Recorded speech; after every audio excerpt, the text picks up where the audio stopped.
आज हम लोग क्लास 12 केमिस्ट्री के महत्वपूर्ण टॉपिक को जानने, सीखने और समझने का प्रयास करेंगे। आज कार्बनिक रसायन में हैलो एल्केन्स या हैलो एरिन्स के नामकरण की बात को सीखेंगे।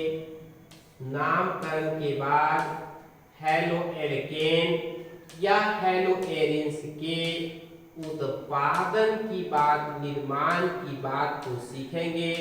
उसके बाद हैलो एल्केन या हैलो एरिन्स के भौतिक और रासायनिक गुणों पर ध्यान देंगे और कोशिश करेंगे कि इस चैप्टर से संबंधित जो भी महत्वपूर्ण जानकारी है उसको यथासंभव सीखा जाए, जाना जाए और पहचाना जाए।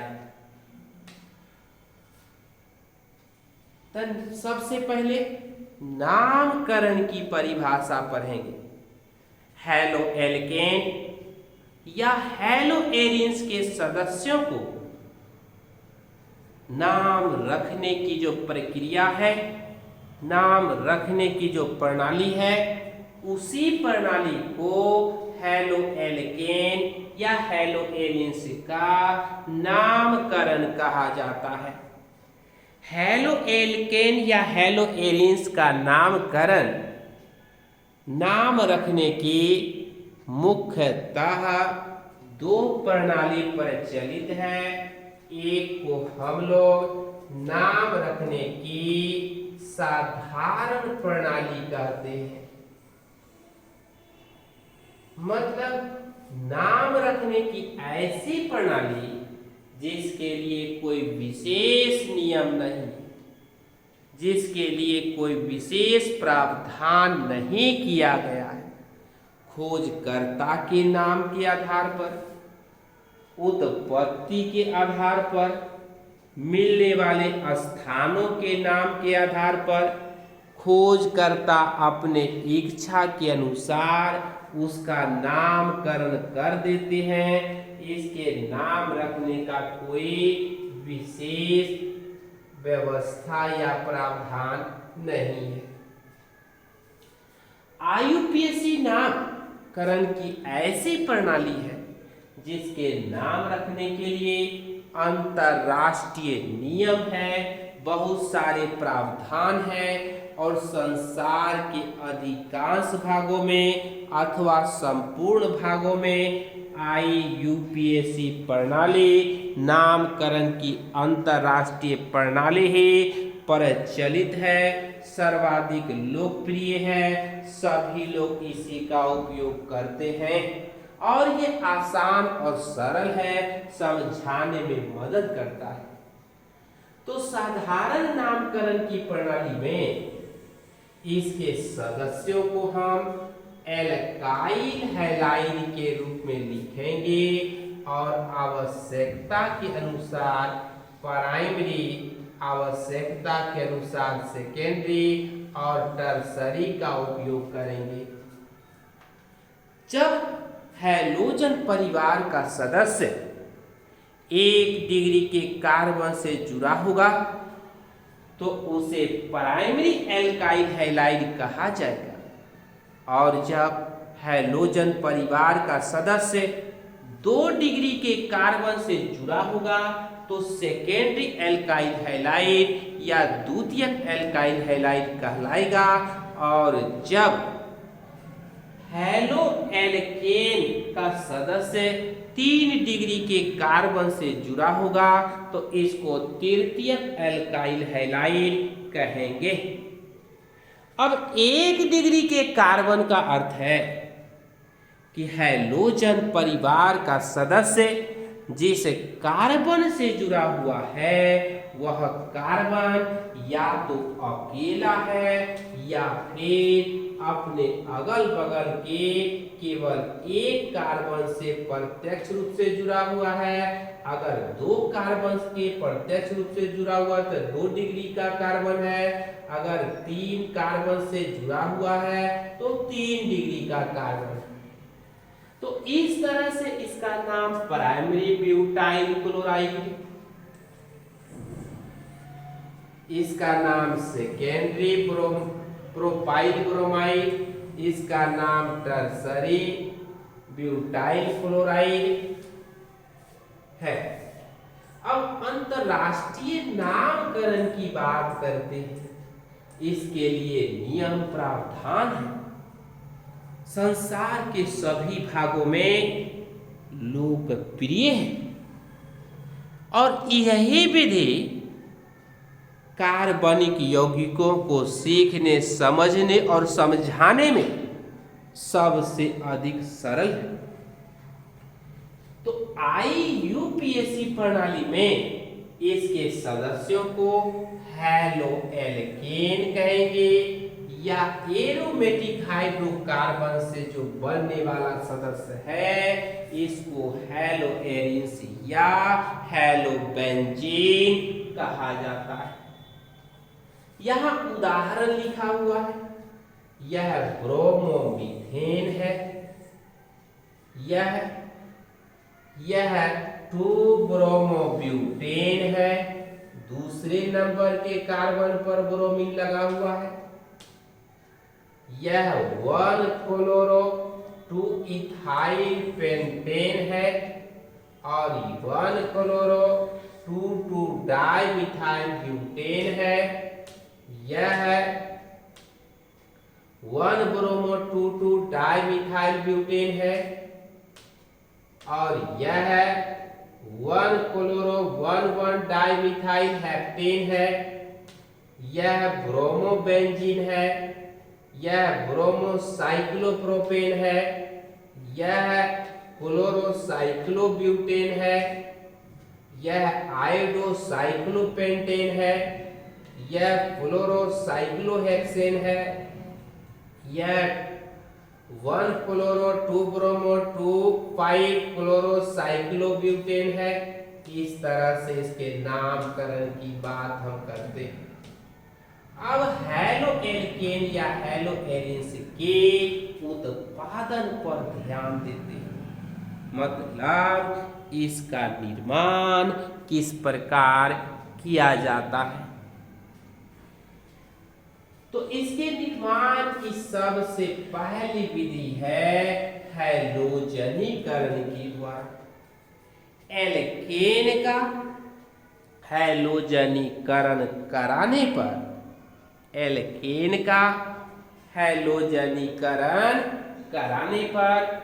हैलो एल्केन का निर्माण होता है। यह सदस्य जो है किसका सदस्य है? इस 3 कार्बन वाले को हम कहेंगे प्रोपेन और यह क्या है? क्लोरीन है। तो नाम पड़ा क्लोरोप्रोपेन।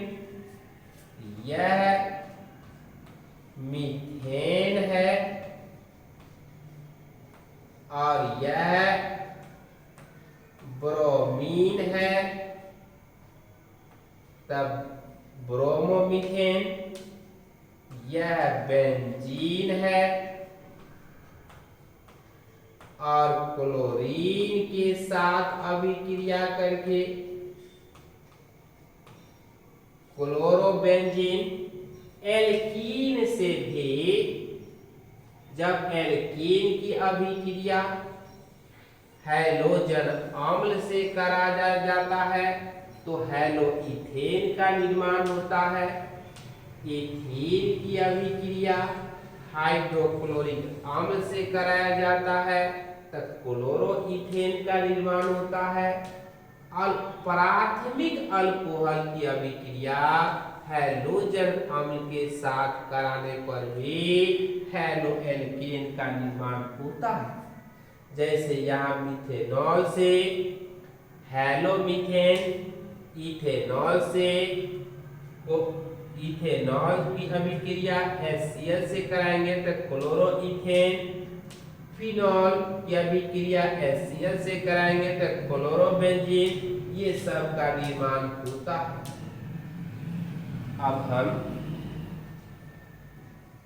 हेलो एल्केन या हेलो एरिन्स के भौतिक और रासायनिक गुणों पर ध्यान देंगे। जैसा कि आप जानते हैं कि कार्बन की संख्या अगर 1 से 3 है तो यह गैसीय अवस्था में है। कार्बन की संख्या 4 से 18 है तो यह द्रव अवस्था में है। कार्बन की संख्या 18 से अधिक है तो ठोस अवस्था में है। और आप जानते ही हैं कि जो भी एरोमेटिक हेलो एल्केन अर्थात हेलो एरिन्स है वह सभी का सभी या तो द्रव अवस्था में है या फिर ठोस अवस्था में है। एक भी सदस्य गैसीय अवस्था में नहीं। अब हम लोग इसके रंग की बात करते हैं। हेलो एल्केन के रंग अगर शुद्ध अवस्था में है तो रंगहीन है। बहुत दिन का हो जाने पर अशुद्धियों के मिले रहने पर यह रंगीन हो जाता है। ब्रोमीन या आयोडीन ब्रोमाइड या आयोडाइड के रूप में जुड़ा हुआ है तब भी यह रंगीन हो जाता है। अगर इसके सदस्य बहुत अधिक दिनों तक वायु में खुला रहता है तो वायु के साथ अभिक्रिया करके रंगीन हो जाता, अपने रंग को बदल लेता, रंगहीन से रंग प्राप्त कर लेता है।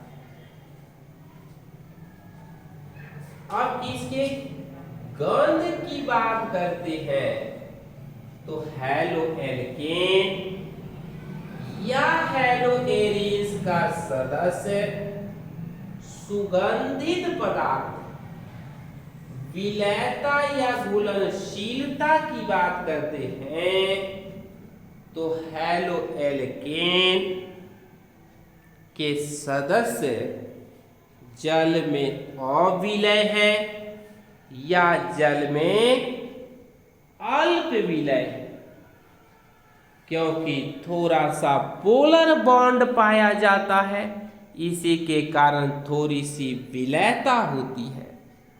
लेकिन इसके सदस्य जो एरिन्स के सदस्य हैं कोई भी जल में नहीं घुलते, चाहे हेलो एल्केन का सदस्य हो या हेलो एरिन्स का सदस्य हो, सभी के सभी कार्बनिक विलायकों में घुलनशील होते हैं अर्थात विलय होते हैं।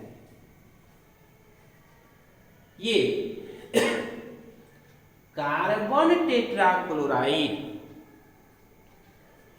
बेंजीन, फिनॉल, ईथर, थीनर जैसे कार्बनिक विलायकों में आसानी से घुल जाते हैं, सरलता से घुल जाते हैं।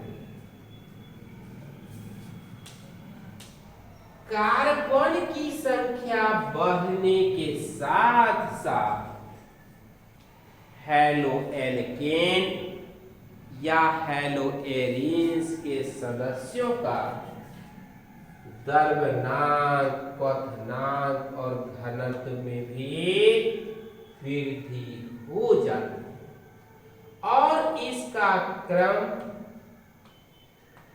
इस प्रकार भी होता है। अगर इसके द्रव्यनांक, क्वथनांक और घनत्व के वृद्धि की क्रम की बात की जाती है तो यह क्रम इस प्रकार का भी होता है। अब इसके रासायनिक गुण की बात करते हैं। प्रतिस्थापन अभिक्रिया ऐसी रासायनिक अभिक्रिया जिसमें हैलो एल्केन या हैलो एरिन्स के सदस्यों से इसके एक या एक से अधिक परमाणुओं का प्रतिस्थापन किसी न किसी परमाणु या नाभिक स्नेही परमाणु या न्यूक्लियोफिलिक परमाणु से होता है। प्रतिस्थापन की अभिक्रिया कहलाता है। जैसा कि यहाँ पर आप देख रहे हैं, ये ऋण आवेशित या इलेक्ट्रॉन दाता वाले जो है, यह इलेक्ट्रॉन की अधिकता रखने वाला है और ये सब आसानी से इलेक्ट्रॉन को दे करके नाभिक स्नेही प्रतिस्थापन की अभिक्रिया करा देता है। अगर इलेक्ट्रॉन की निर्जन जोड़ी है इन सभी के पास, तब भी यह नाभिक स्नेही प्रतिस्थापन की अभिक्रिया में भाग लेता है। अब हम बारी बारी से इसके गुणों पर ध्यान देते हैं। हाइड्रोक्सिल समूह के द्वारा प्रतिस्थापन अभिक्रिया करके एल्केनॉल का निर्माण करता है, अर्थात अल्कोहल का निर्माण करता है। जैसा कि आप देख रहे हैं, क्लोरोमीथेन पोटेशियम हाइड्रोक्साइड के साथ अभिक्रिया करके मीथेनॉल का निर्माण करता है। ब्रोमो इथेन इथेनॉल का निर्माण करता है। ब्रोमो प्रोपेन प्रोपेनॉल का निर्माण करता है। अब एल्कोक्सी समूह के सदस्यों के द्वारा होने वाली प्रतिस्थापन की अभिक्रिया पर विचार किया जाता है। तो हम आप देखते हैं कि हैलो एल्केन को सोडियम एल्कोक्साइड के साथ गर्म करने पर ईथर या एल्कोक्सी एल्केन का निर्माण होता है। यह हैलो एल्केन का सदस्य है।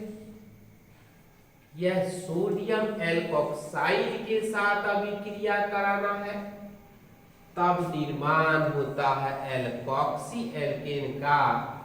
और इसी एल्कोक्सी एल्केन को साधारण नामकरण की प्रणाली में ईथर कहा जाता है।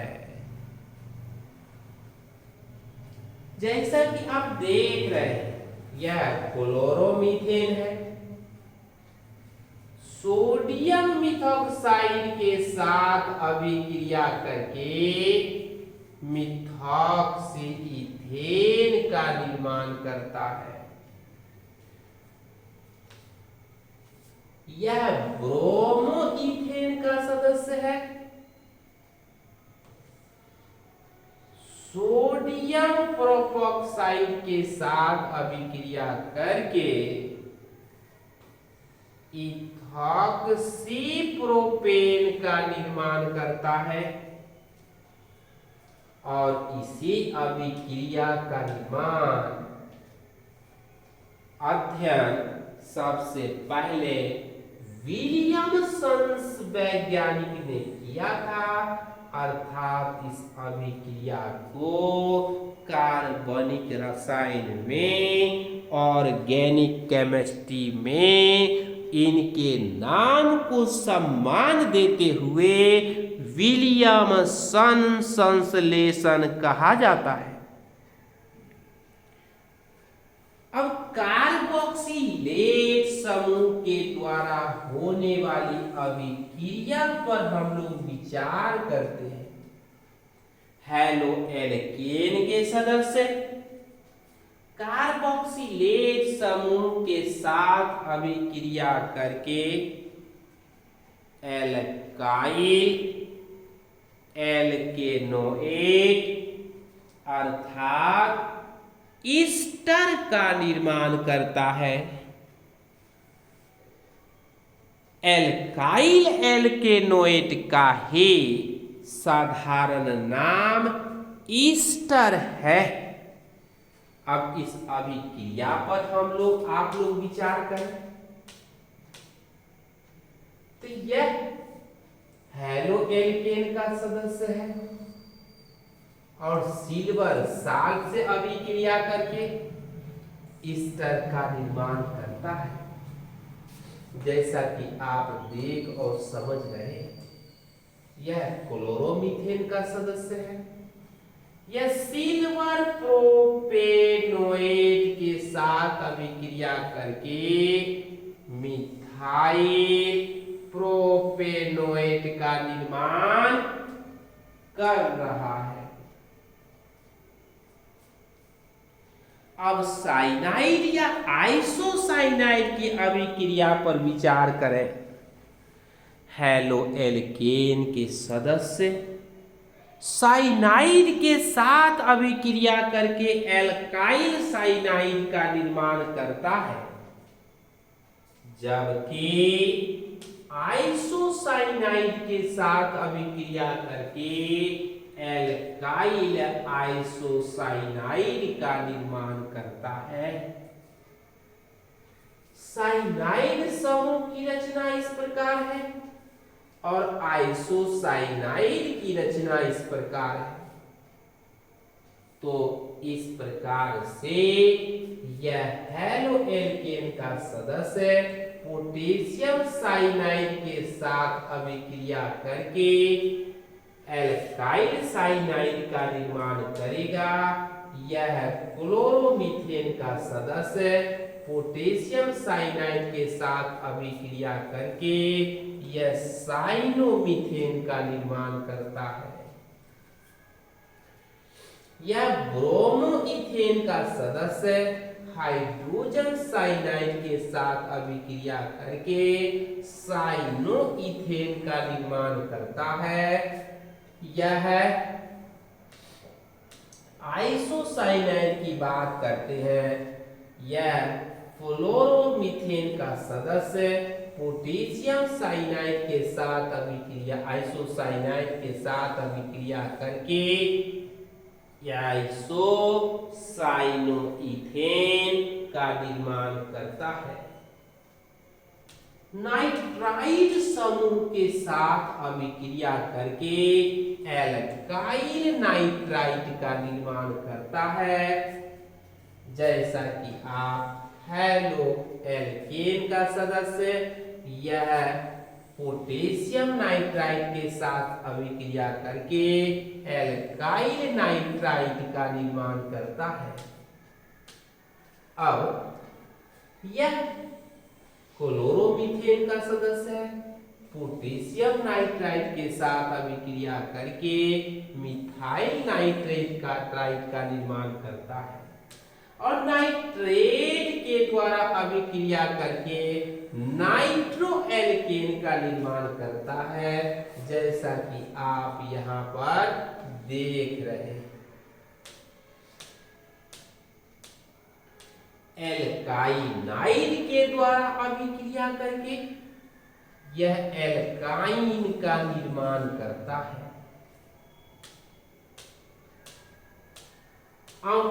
अमीनो ग्रुप के द्वारा अभिक्रिया करके यह ग्रुप एमिनो ग्रुप है।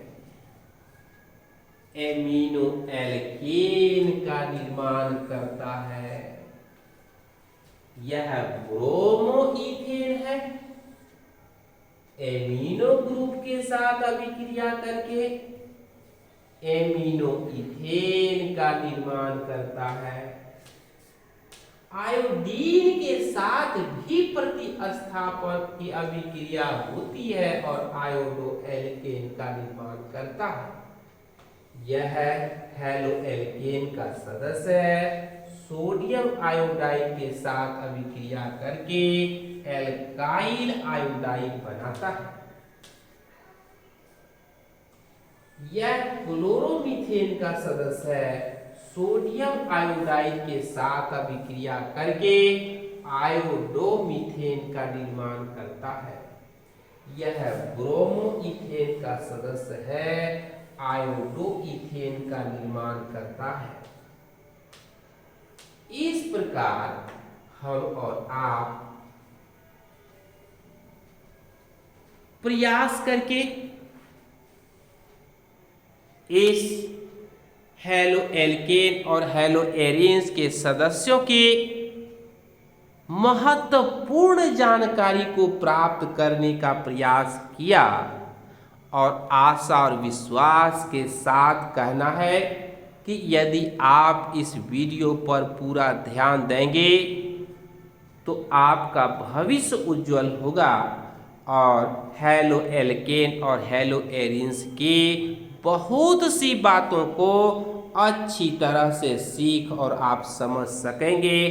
धन्यवाद।